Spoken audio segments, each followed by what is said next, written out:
En ningún lado, la política se vive como en Radio Fórmula Campeche, con las voces que desde adentro responden a todas las preguntas. En Mesa Revuelta.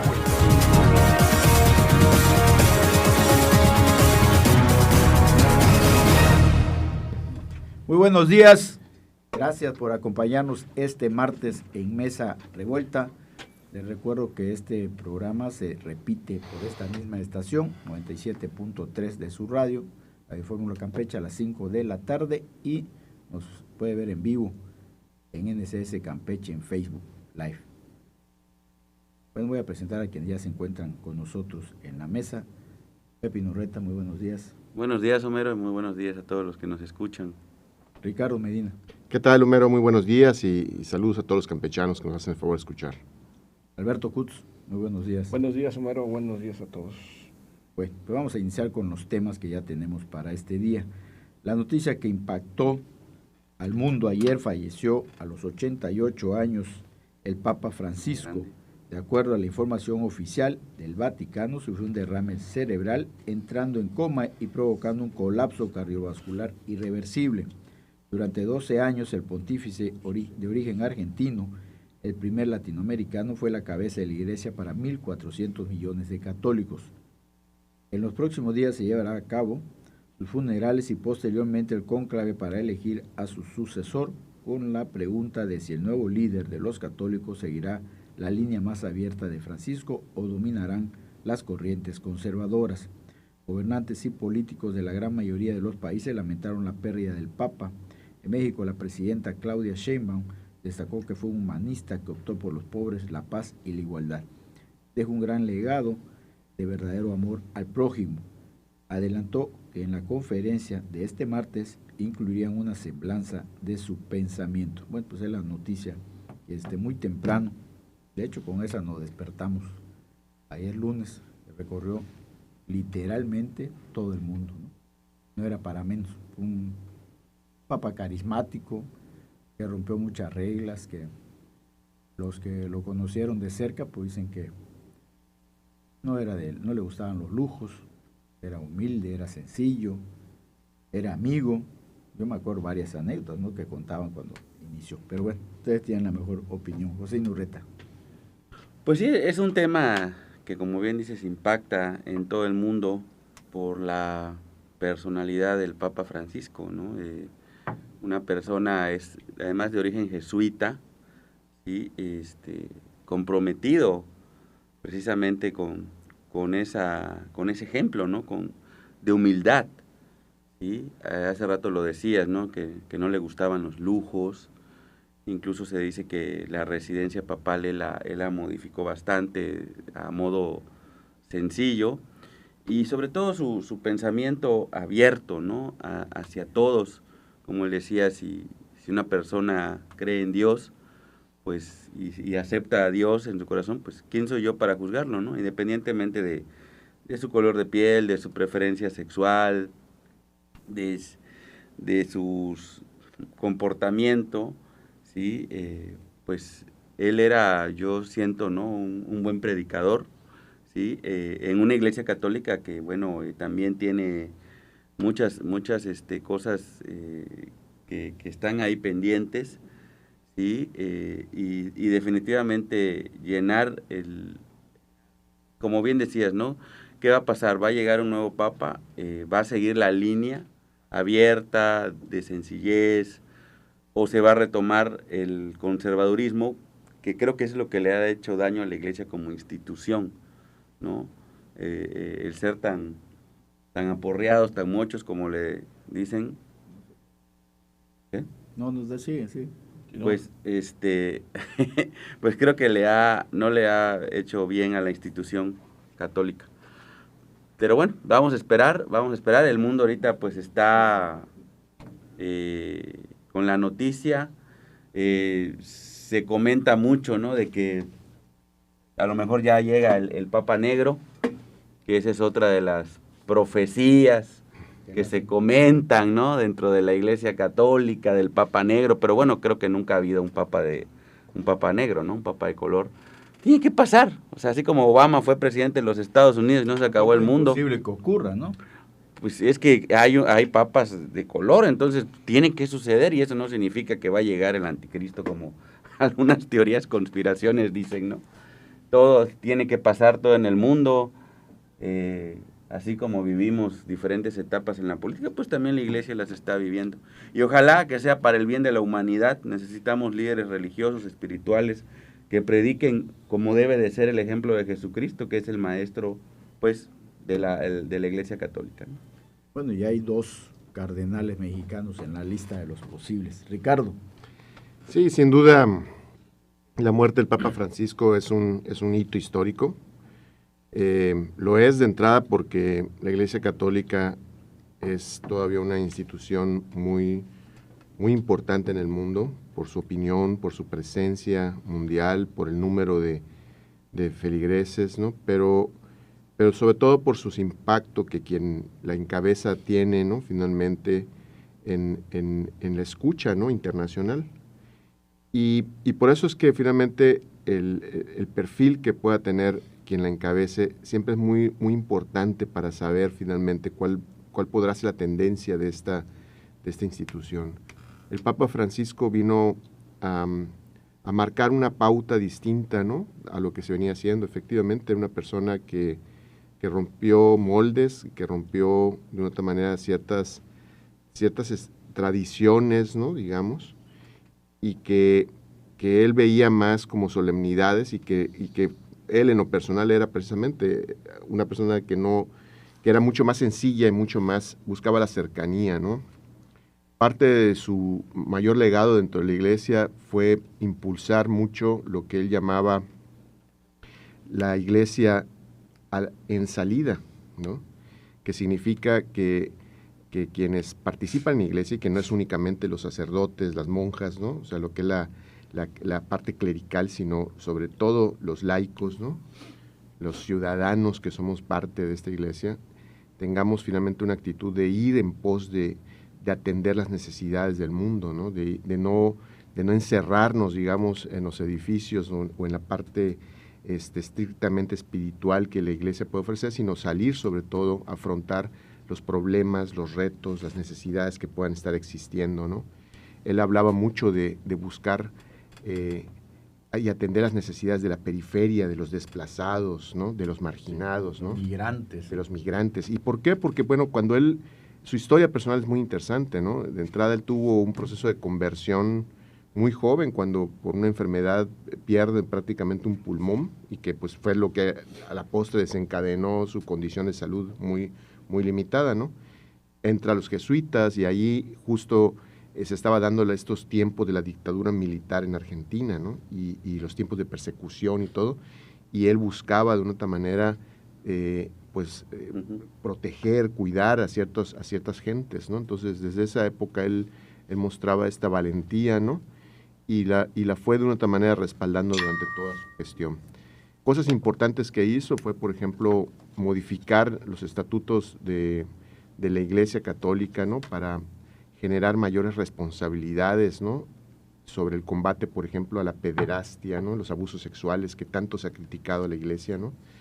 Él, de hecho, expulsó, digamos, ¿no? De la Iglesia a un obispo muy importante en los Estados Unidos que estaba involucrado en estos hechos y que se le acusaba de haber, de una manera, encubierto ciertas circunstancias, ¿no? Y empoderó finalmente organizaciones civiles, de laicos, de ciudadanos, de organizaciones y de asociaciones ciudadanas que de una otra manera fungieron como monitores y como pues vigilantes de evitar que esto ocurriera, ¿no? También hizo reformas muy fuertes al Banco del Vaticano, al sistema financiero, económico, administrativo, ¿no? Que también era un gran tema, ¿no? En el interior. Buscó finalmente la protección del medio ambiente, ¿no? Escribió una encíclica que es Laudato Si, donde habla explícitamente de la importancia de proteger el medio ambiente y combatir el cambio climático, ¿no? Y bueno, pues también le dio un lugar importante a la mujer, ¿no? Que en la Iglesia Católica, pues de una otra manera no tenía hasta este momento un rol central. Él comenzó a dar apertura y comenzó a dar nombramientos en distintos departamentos y espacios, ¿no? Como la prefectura, ¿no? Del Vaticano, a mujeres, ¿no? Y entonces esto también habla de su compromiso. Sí, por ejemplo, era duro el matrimonio igualitario, ¿no? Con ciertas cuestiones relacionadas con esta ideología de género. Pero él era claro también y decía que al final Dios detesta el pecado, pero ama al pecador, ¿no? Ama a la persona, ¿no? Y todos Detesta, son hijos de Dios, y ¿no? todos son hijos de Dios, ¿no? Entonces, Él no juzgaba a nadie. no juzgaba a la persona, ¿no? Evidentemente no se puede aplaudir y no se puede darle finalmente tolerancia a acciones que están en contra de los principios que la Iglesia promulga, pero finalmente se centraba en una acción de misericordia sobre las personas, ¿no? De amor. Entonces creo que vino a dar también un espacio de mucho diálogo. Creo que recordamos que hace poco salió una película, ¿no? Un video donde él establece diálogo con jóvenes, ¿no? En este afán de buscar acercamientos con la juventud, ¿no? Y de escuchar críticas, ¿no? Y responderlas también de frente, ¿no? Entonces, pues yo creo que fue un papa que estuvo acorde a los tiempos actuales, ¿no?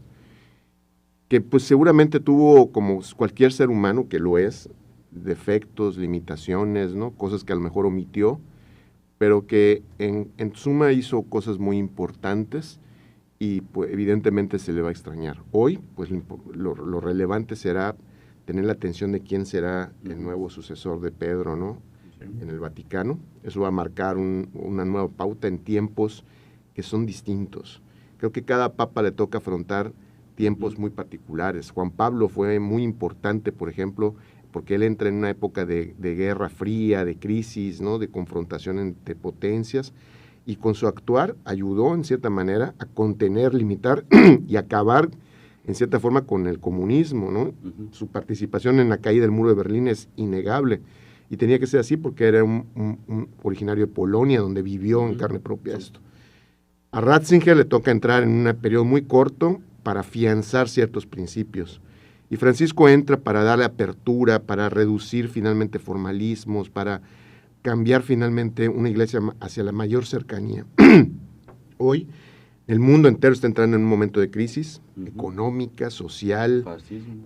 Las instituciones se están desmoronando, ¿no? Las leyes se están desmoronando, los derechos humanos parece que ya no son relevantes. Entonces va a ser muy importante. ¿Quién llega, no? Creo que necesitamos un papa con mucha valentía, que sea capaz de denunciar, de no achicarse frente a los poderes, y que sea también muy firme en la claridad de lo que se tiene que defender, ¿no? Y en esta defensa, defender sobre todo a las minorías y a las personas que hoy se encuentran vulnerables, ¿no? Frente a toda esta lucha de poder que se ha desatado en el mundo entero. Sí, y ya vemos pues ya los perfiles, ¿no? Que se han estado pasando en estas últimas horas, que vemos que hay 2 italianos, un alemán, un filipino, 2 mexicanos, africano. Entonces Sí. ya se están empezando a perfilar quiénes Sí. son los que pueden suceder Y el cardenal Sara, que es uno de los cardenales africanos, ¿no? Que es uno de los más, aparte, con mayores probabilidades, ¿no? Sí, se menciona. Es uno más mencionado, pues es una de las personas que hoy está al frente de esta Comisión de la Doctrina de la Fe, ¿no? Entonces va a ser interesante finalmente esta elección que se va a dar. Alberto Kutz. Sí, yo quiero comentar el tema de que primero hay que puntualizar que el Vaticano es un Estado dentro de un Estado. Dentro del país de Italia está el Vaticano, que políticamente son 2 estados independientes, pero está dentro del propio país. Entonces, el Vaticano cumple una doble función en el mundo. Una función, el Papa es el jefe de la Grey Católica, 1.400 fieles aproximadamente, con una reducción en los últimos 20 años muy importante en la disminución de sus fieles. Por diversos acontecimientos, ¿no? De la propia Iglesia, hay una crisis eclesial en los católicos. La curia está contaminada por varios vicios, pero ese no es el tema, ¿no? Y la otra figura que cumple el Vaticano es jefe de Estado. Es decir, el Vaticano tiene representación política en casi todos los países. Es decir, sus embajadas tienen la calidad de representación política. Es decir, y el Papa puede llegar a un país con una visita, puede ser una visita de Estado o puede ser una visita a ese país como jefe de la propia iglesia. Entonces, cuando es una visita de Estado, recibe una atención como un jefe de Estado y lo recibe el presidente como de tú a tú, ¿no? Como un jefe de Estado. En el caso de Jorge Mario Bergoglio, que pues, es de origen argentino, su formación es jesuita, es una formación muy importante porque son muy estudiosos los jesuitas. Entonces, el tema con Francisco, el Papa, me parece que cumple un espacio de tiempo y lugar de transición. Él no estaba para ser el Papa. El Papa realmente que no cumplió su tiempo fue Benedicto XVI, Joseph Ratzinger, ¿no?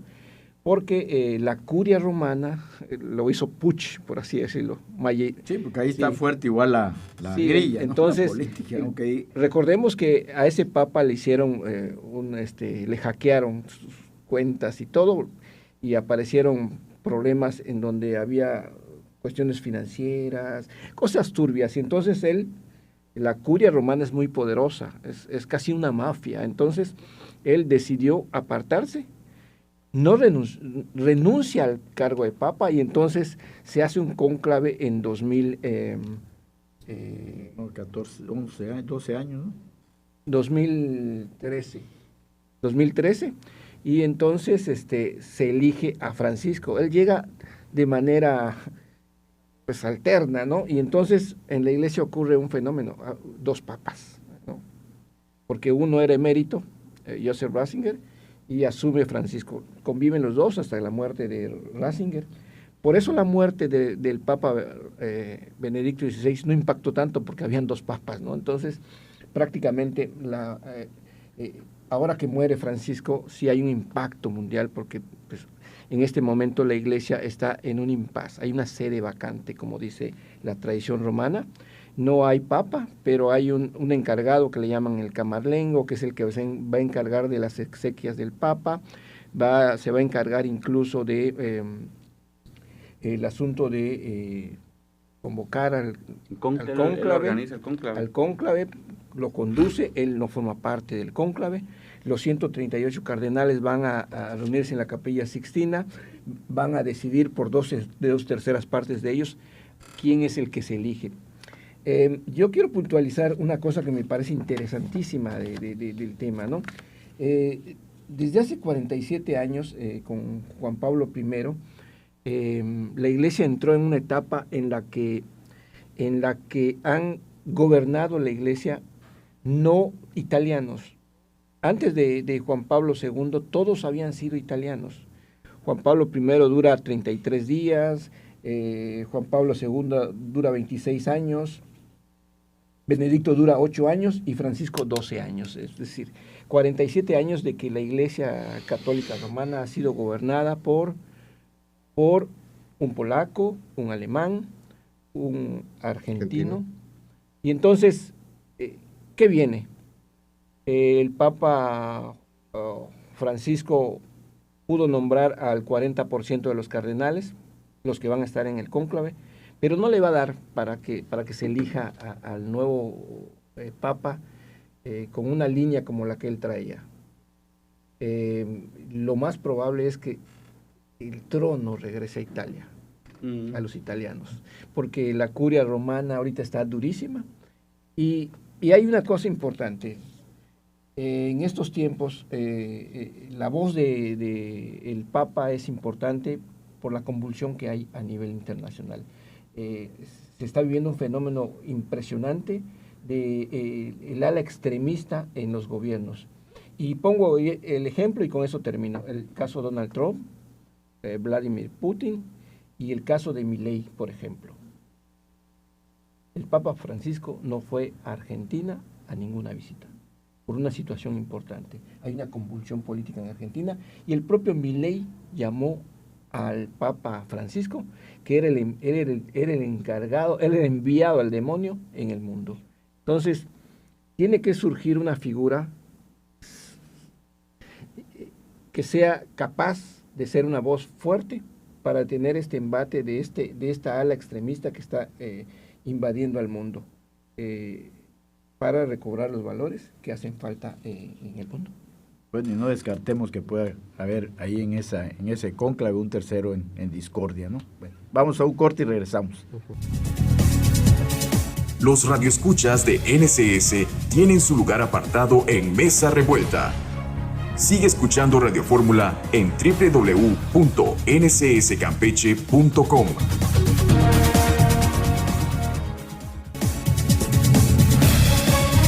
Mesa Revuelta también tiene un lugar para tus opiniones. Síguenos en Facebook y agréganos en Instagram como NCS Noticias. Ya estamos de regreso, vamos a cambiar de tema. Elementos de la Fiscalía General del Estado de Yucatán y la Secretaría de Seguridad Pública, también yucateca, en coordinación con la Policía y la Fiscalía de Campeche, detuvieron en Isla Aguada, el municipio de Carmen, al cuarto implicado en el atentado contra el comediante y crítico Ricardo del Río Taco de Ojo. Este individuo está acusado de planear el intento de homicidio contra el cómico. La Secretaría de Seguridad Pública de Yucatán informó que se trata de Rubén Antonio N., alias El Dumbo, de 42 años de edad, originario de Ciudad del Carmen, Campeche, de profesión ingeniero civil. Está acusado de planear el ataque contra el mencionado comediante con el fin de quitarle la vida, junto con 3 sujetos que ya han sido detenidos: José Luis N., alias El 20, Eric Alejandro N., alias Flamas, y Jorge Luis N. El último mencionado es quien el 23 de marzo del 2024 atacó con arma blanca a la víctima, quien estaba en el interior de su automóvil estacionado en una calle del fraccionamiento La Herradura de Ciudad Cauquel. Los agentes fiscales yucatecos, con la colaboración de sus homólogos de Campeche, lograron ejecutar la orden de aprehensión obsequiada por un juez de control por los cargos de homicidio calificado en grado de tentativa. El individuo había tramitado un amparo cuya sentencia no le favoreció, lo que permitió que se ejecutara el mandamiento para ser puesto a disposición del juez que lo requirió. Ricardo Medina, vamos contigo. Pues la verdad que otra historia de terror, ¿no? Y tristemente otra historia de terror que surge o se origina en Campeche. Porque por lo que entiendo, esta persona, la víctima, el señor denominado Taco de Ojo, pues alega que el motivo, el trasfondo, la razón de este ataque violento, gravísimo, hay que recordarlo, fue a puñaladas, ¿no? Fueron críticas que había hecho contra el gobierno de Campeche, señalamientos que se habían hecho contra el gobierno de nuestro estado. No es nada originado en Yucatán, es curiosísimo. Él es un comediante, es un crítico político yucateco, que sus programas se generan, se producen en Yucatán. Su ámbito de difusión, pues, es un tanto peninsular, ¿no? Pero no tiene nada que ver con nada en Yucatán, sino que pareciera que todo eso está originado aquí en nuestro estado. Y hay señalamientos que atribuyen al alcalde del Carmen, Pablo Gutiérrez, en esta situación por críticas, por señalamientos que se le hicieron. Aparentemente, esta persona Dumbo, como tal, no había sido cuestionada en sí mismo, ¿no? No había sido señalado directamente por parte de este señor Taco de Ojo, ¿no? Sino que pareciera que fue a quien le encargaron hacer un trabajito, que era, pues no sé si verdaderamente callar definitivamente o mandarle un aviso de que le bajara, ¿no? Bueno, que se pasó, que se pasó evidentemente. Creo que ya no era para dar un susto, ¿no? Algo grave, muy grave, es algo Milagros. que haya sobrevivido. Algo muy grave es lo que acaba de dar a conocer este señor Taco de Ojo, ¿no?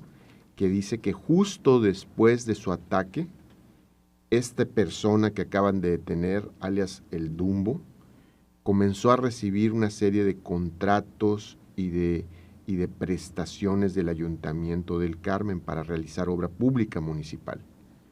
Si esto es así, empresario del Dumbo. Si esto es así, entonces esto es una situación sumamente grave que directamente involucra a una autoridad campechana. Y vuelvo al punto. ¿Qué está pasando en nuestro estado? para que esta ola de violencia que se ha suscitado, que es innegable, que digan lo que digan las autoridades, queriendo minimizarla, queriendo decir que no es tal cual, que estamos equivocados, que estamos soñando, ¿no? Que quieran minimizar todo lo que ocurre. ¿Qué tan grave tiene que ser para que ya no solamente ocurran estos asesinatos, agresiones, violencia en Campeche, sino ahora se crean con la posibilidad de cometer este tipo de fechorías incluso fuera de nuestro estado? ¿Sí? Es gravísimo esto y creo que por la connotación, por las implicaciones, por lo que está ocurriendo y porque una de las personas que pareciera involucrada es alguien que está aspirando a nuevos cargos de responsabilidad en nuestro estado, sí tendría que llegarse a las últimas consecuencias y dejar con toda claridad la participación directa o indirecta de quienes ejercen de un tipo de autoridad en Campeche. Alberto Kutz. Grave el tema. Es un tema que no debe pasarse por alto. Afortunadamente el juez donde revisó la causa de este asunto, decidió que no era procedente el amparo contra esta persona que creo que era líder del CATEM o algo así. Sí. Un gobierno, un sindicato ligado a Morena. Entonces, no hay coincidencias en algunas cosas, ¿no? Y esta es una de ellas. Taco de ojo después de que le ocurrió el atentado, estando en el hospital, dijo que era por haber criticado a la gobernadora Laida Sansores y al alcalde de Carmen, a Pablo Gutiérrez. Así lo dijo él. Yo retomo sus palabras y retomo también lo que dijo ayer cuando dice que este hombre fue vinculado a proceso, en donde dice que hasta ahí va a llegar esta investigación, que él no cree que avance más porque hay altas esferas a donde no llega la justicia. Bajo este argumento yo quiero mencionar algo que va ligado a todo este tema. En 3 meses y medio de este año, hoy hay 30 personas que han sido asesinadas de manera sicarial. Tipos con una moto se acercan a las personas. Ya es muy conocido por la sociedad campechana el estilo y lo que ocurre. Es decir, estamos hablando de que están ocurriendo aproximadamente entre 8 y 9 homicidios por mes. Si así como van las cosas, que esperemos que no sea así, que no continúe así, estaremos hablando de más de 100 homicidios al terminar el año. Quiere decir que la situación de seguridad en Campeche está muy mal. No la habíamos vivido. Ahora el Sistema Nacional de Seguridad pone a Campeche entre el 3 y el 4 lugar en cuestión de seguridad, cuando antes se disputaba Campeche el primero y segundo lugar con Yucatán, que estaba en primer lugar porque por el número de habitantes Campeche ocupaba el primer lugar.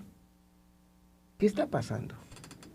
De esos 30 homicidios que han ocurrido hasta el día de hoy, la Fiscalía no ha detenido a nadie. La Fiscalía no ha actuado. A ver, la policía llega al lugar de los hechos.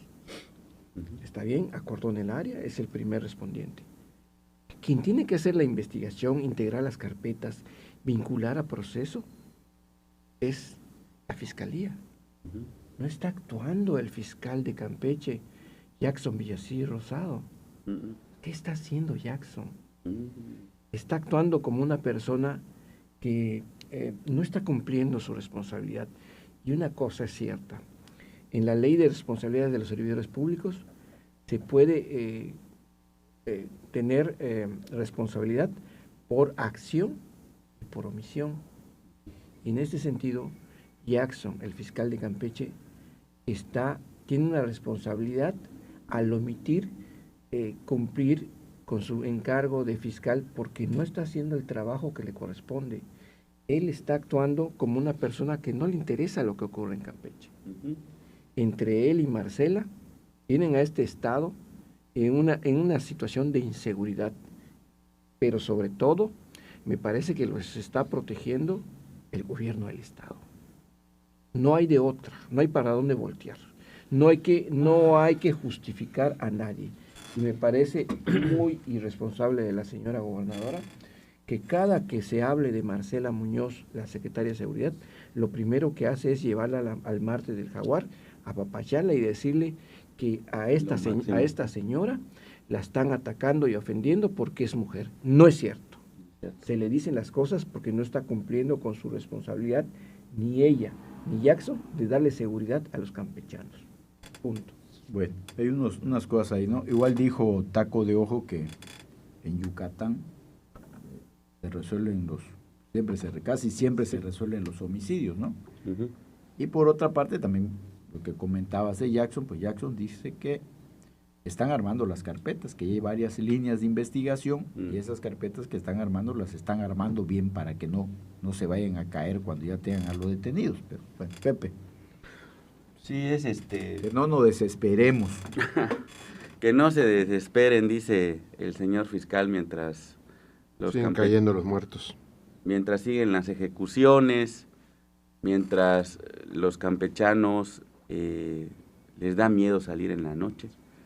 ¿Sí? Ya escucho varios comentarios de padres de familia que ya le dicen a los hijos, mejor no salgas el fin de semana, porque se escucha que en los retenes, ¿sí? Ya están pues prácticamente extorsionando a todo el mundo, ¿sí? Incluso no puedo dar nombres, pero este fin de semana 3 conocidos míos fueron asaltados por policías afuera del fraccionamiento 18 de marzo, alrededor de las 12 de la Acá noche. venía maestros campechanos, ¿no? Sí, a la salida de la ciudad, ya casi iniciando la autopista. Ahí estaban 3 jóvenes esperando un Uber, un Drive. Llegó una patrulla y los asaltó. No puedo dar nombres por seguridad de ellos, porque me pidieron que yo no dijera sus nombres, ¿sí? Pero así estamos. Y el caso de Taco de Ojo es algo que viene a encender las alarmas, porque al escuchar todo lo que él dice, y él lo dice, esto fue por criticar al gobierno del estado en Campeche, y también lo dice por criticar al gobierno municipal de Ciudad del Carmen. ¿Sí? Entonces, estamos viviendo una situación muy, muy, muy difícil en Campeche, con una inseguridad que se ha desbordado a niveles que nunca habíamos vivido. ¿Sí? Los campechanos, y yo lo digo, no nos debemos acostumbrar, por supuesto, a normalizar esto, porque esta pesadilla tiene que acabar en 2 años, sí o sí, y esa va a ser chamba de todos los que no estamos de acuerdo con este gobierno. Pero, ¿qué hay que hacer? Pues hay que estar más alerta, ¿sí? Los padres de familia de sus hijos, ¿sí? Hay que cuidar más a los jóvenes, hay que decirles que ya mejor hay que bajarle un poco a la fiesta, ¿sí?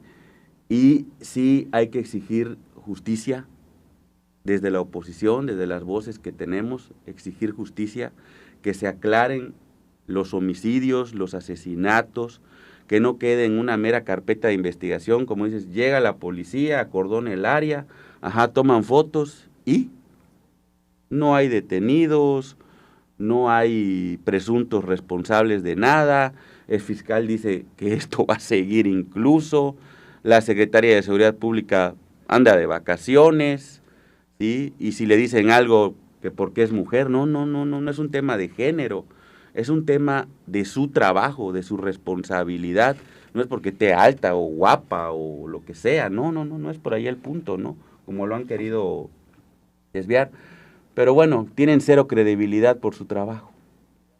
Entonces, hay que exigir justicia, insisto, seguramente esto se va a ir poniendo más caliente en la medida que se acerque el 26 y 27, pero yo sí le digo a los campechanos, no nos acostumbremos a vivir en la violencia y entre todos nos tenemos que cuidar, porque esta pesadilla en 2 años va a acabar.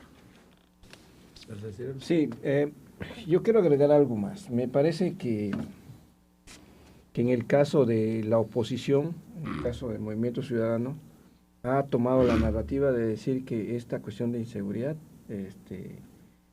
justificando que está pasando cosas, que es el gobierno del Estado. Y tienen razón, mucha razón, pero hay una cosa cierta. Los diputados del Movimiento Ciudadano, los diputados del PRI y los diputados del PAN no están haciendo nada por la seguridad de Campeche. ¿Y cómo tendrían que estar haciendo algo por la seguridad de Campeche? Llamen a la secretaria de Seguridad. Los diputados del PRI, el PAN y Movimiento Ciudadano son más de 15 diputados. Si se unieran, pudieran llamar a los secretarios de Seguridad y al fiscal. Si tienen los suficientes votos. Y tienen la facultad, que es otra cosa. La facultad, a ver, tal sí. vez no la tengan, efectivamente, pero sí tienen la representación que tendrían que exigir y demandar que se hagan presentes. Termino el tema. Me parece que no lo están haciendo. Sí, y entonces, estamos de acuerdo. ¿de qué sirve que salgan sus funcionarios y políticos del Movimiento Ciudadano a aprovechar y sacar raja política de la cuestión de inseguridad, cuando ellos no están cumpliendo con su función de llamar a esos y que rindan cuentas de qué está haciendo? Y termino con una cosa, Homero, Pepe y Ricardo, que me parece gravísimo del fiscal que diga que se están integrando carpetas y las están integrando muy bien. Solo hay que decirle que tienen 100 días que empezaron esta ola de ejecuciones, y en 100 días no hay un solo detenido, ni una sola carpeta que hayan presentado donde digan aquí se está haciendo esto, y ya detuvimos a uno por lo menos. Entonces, con esto demuestra el fiscal Jackson Villasís que es una persona ineficiente. Vamos un corte, para que no interrumpieran. Ricardo y yo también quisiera anexar algo rápido. Mesa Revuelta regresa con la opinión de sus editorialistas. Lo que no sabías de la política en Campeche lo estás escuchando en Mesa Revuelta con sus protagonistas. Estamos de regreso. Alex Tut Ewan dice: el problema de la inseguridad es grave. Y ya se me perdió el mensaje. Bueno, les leo el mensaje luego, porque me acaba de perder. Bueno, pero vamos con Ricardo Medina. Yo quería corregir lo que decía Beto, porque no son 100 días de esta ola de violencia. La ola de violencia comenzó y está documentado en diciembre del 2021. ¿Sí? En diciembre del 2021. A partir de diciembre del 2021 fue la primera ejecución. Y a partir de ahí ha sido un proceso de crecimiento, que como bien señalaste ahí, ya ahorita estamos en promedios de 9, 10, 8 ejecutados por mes, ¿sí? Prácticamente 2 por semana en un promedio. Antes eso no ocurría.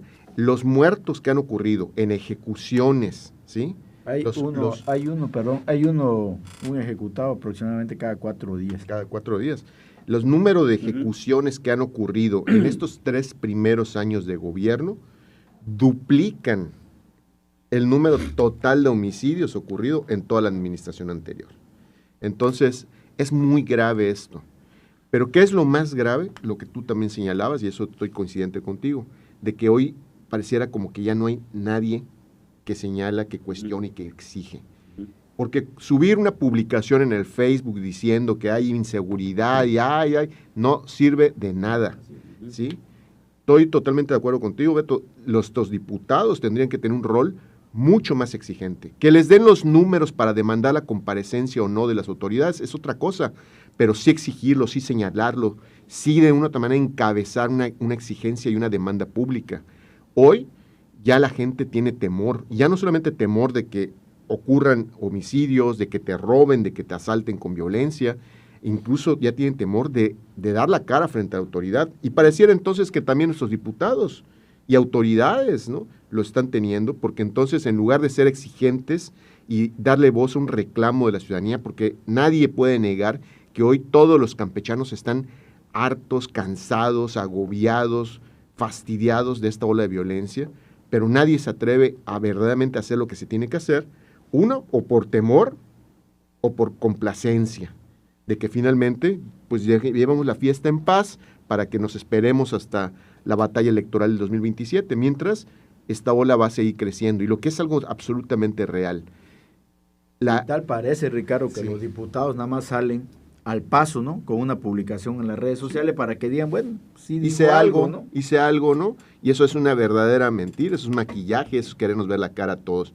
La realidad entonces es de que hoy tendrían que tener un rol más importante, conducir finalmente a la ciudadanía y que verdaderamente desde este momento hagamos una exigencia que lleve a un resultado. Si sigue creciendo esta ola de violencia, quien llegue en el 2027 va a ser muy difícil que la pueda parar. Eso es una realidad. Cuando la violencia se enquista, se establece, penetra la sociedad, ya es muy complicado. Y lo que está pasando es que ya esta violencia no solamente ya la vemos parte ya de nuestra modus vivendi, sino que ya instituciones como las policías, que tendrían que tener un rol proactivo y dispuestas a combatirla, ya entraron también en una situación de complacencia o de encubrimiento.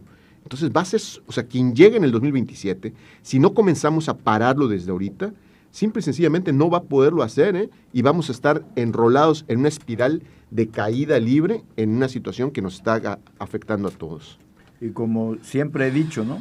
Tenemos una gran ventaja en el estado de Campeche, que somos pocos habitantes todavía, que tienen las autoridades plenamente identificados los focos rojos. Entonces la pregunta es, ¿qué está pasando? Que no sé.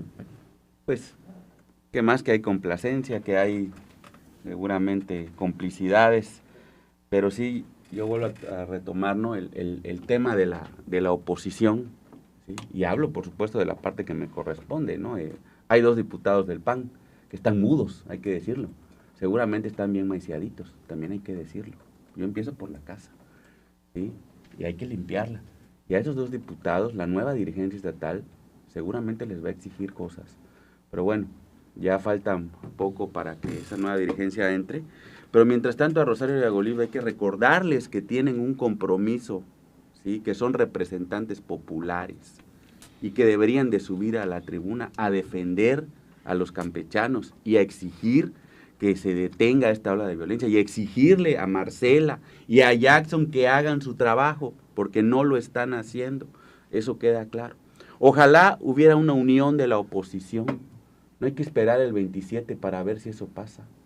Desde ahorita, y la bandera es este tema que agobia a todos los campechanos. Ojalá Rosario y Golid me estén viendo, ojalá Pero Armentía también me esté viendo, ojalá, ¿quién es el coordinador del PRI?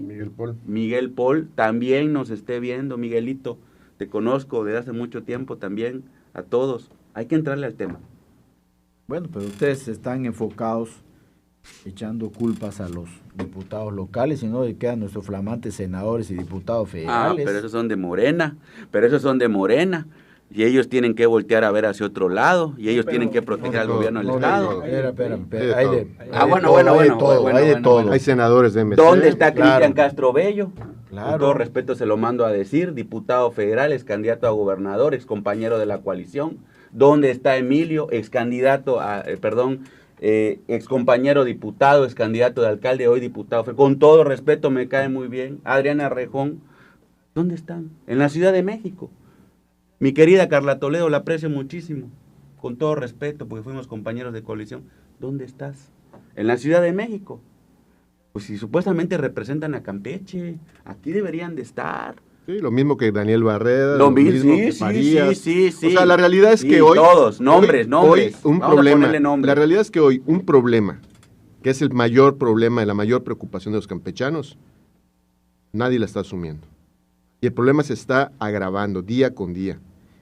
Y eso no se va a resolver en un cambio de gobierno. Eso también es una realidad. Si no lo paramos, si no lo frenamos, quien venga va a sufrir para poder poner orden. Entonces, desde hoy tendríamos que hacer las cosas, todos, ¿sí? La sociedad civil, los distintos diputados federales, senadores, diputados locales, todas las autoridades, ¿sí? Todos tendríamos que involucrarnos, porque es algo que le atañe a toda la ciudadanía. Y nos afecta a todos. Bueno, pues así están las cosas. Vamos a cambiar de tema. Vamos con el tercer tema de este día. Y sí se me perdieron los... Como que no agarra bien. El emplazamiento a huelga, ¿no? Sí. Claudia Escobedo, secretaria general del Sindicato de Trabajadores Administrativos y de Intendencia de la Universidad Autónoma de Campeche, informó ayer en una conferencia de prensa que no han prosperado las reuniones con la administración de la UAC, encabezada por el rector José Alberto Abud Flores, por lo que los sindicalizados estarían yendo a huelga el próximo lunes 28 a las 9 de la mañana, es decir, regresando de vacaciones, ¿no? Mañana miércoles se realizará la última audiencia en el juzgado laboral. El sindicato exige la retabulación salarial, pero aseguraron que la universidad les ha manifestado que no tienen recursos. Bueno, Pepe, comenzamos contigo, Pepe Inorreta. Una más del rector, una raya más al tigre para el rector, hombre, creo que no ve su esquina el rector. Mira, yo conozco poco de la universidad, observo al rector, creo que le falta más mano izquierda al rector. Creo que, porque bueno, por un lado, lo que he escuchado, ¿no? Es que se están quejando el personal administrativo, que no se les escucha, que no se les resuelve, ¿sí? Pero por el otro lado te enteras que sí hay acuerdos y negociaciones con la parte que tiene Joaquín. Entonces, si se puede arreglar con una parte, ¿por qué no se puede arreglar con la otra?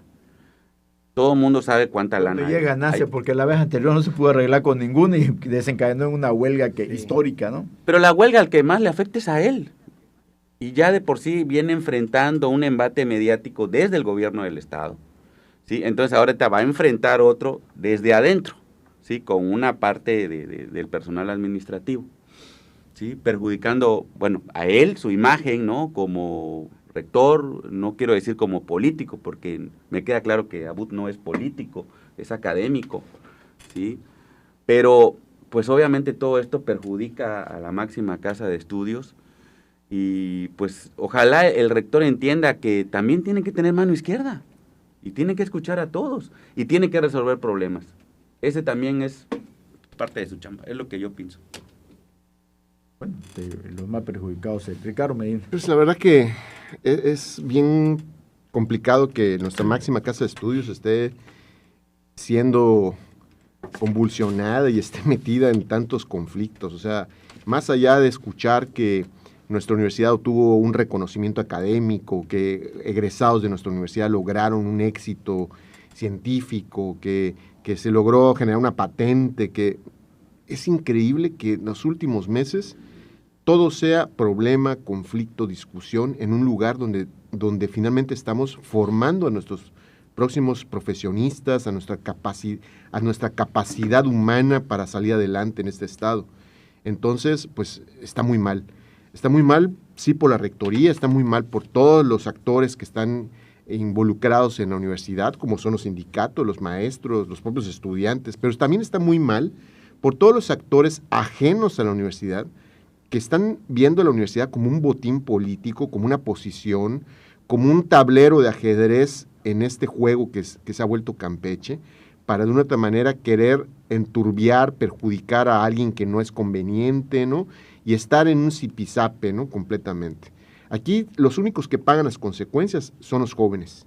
De lo que pasa en la universidad, si hay una huelga, si hay un problema, lo que ocurra, los únicos que pagan las consecuencias son los jóvenes, nuestros hijos, los jóvenes que finalmente van a tener esta responsabilidad de sacar adelante a nuestro estado. Entonces, pues bueno, creo que estamos mal en este sentido, ¿sí? Estamos mal, de nuevo, así como hace un momento hablábamos del tema de seguridad, porque un problema simplemente está en un zipizape y hoy es que sí va a haber huelga, que no va a haber huelga. Si ocurre una huelga y por alguna circunstancia se paran actividades o no parándose lo académico, pero lo administrativo se detiene, va a haber mucha gente perjudicada y esos no van a ser el rector, no van a ser los líderes sindicales, no van a ser las autoridades del gobierno que tendrían que estar ahí mediando y buscando soluciones definitivas, van a ser los jóvenes y las familias campechanas. Alberto Cutz.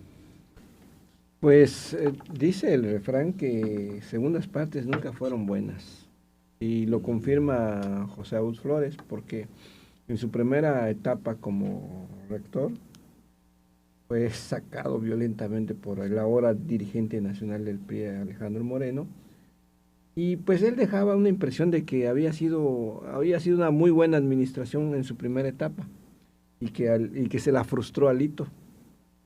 Pero ahora que llega en su segunda parte, todo el mundo esperaba que José Abud Flores demostrara que podía hacer las cosas bien, que podía mandar a la universidad hacia un nivel un poco más alto.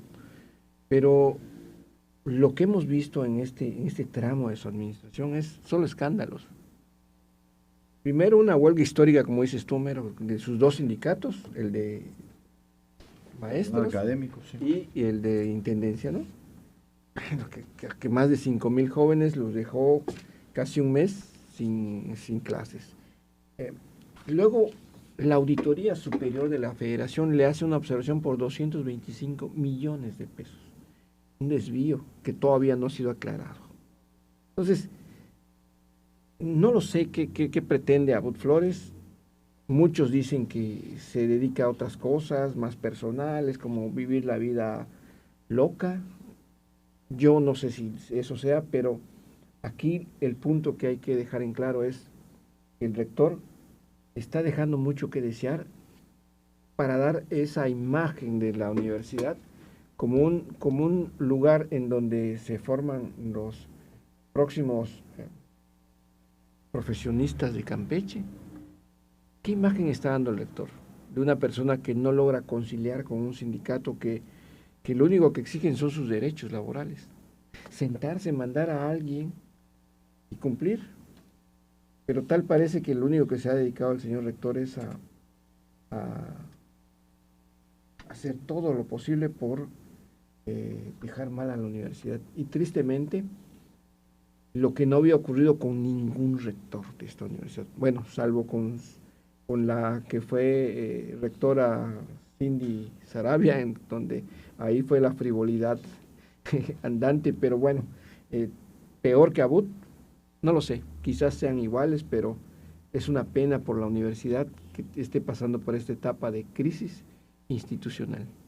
Bueno, pues antes de irnos los mensajes ya los recuperé. Alex Tutehuán dice: el problema de la inseguridad es grave, la corrupción de la autoridad y las leyes protegen al delincuente, derechos humanos protege al delincuente en lugar de proteger a la víctima, sumando la falta de capacidad y estrategia de autoridades para combatir la delincuencia. Pues claro que la inseguridad seguirá en aumento.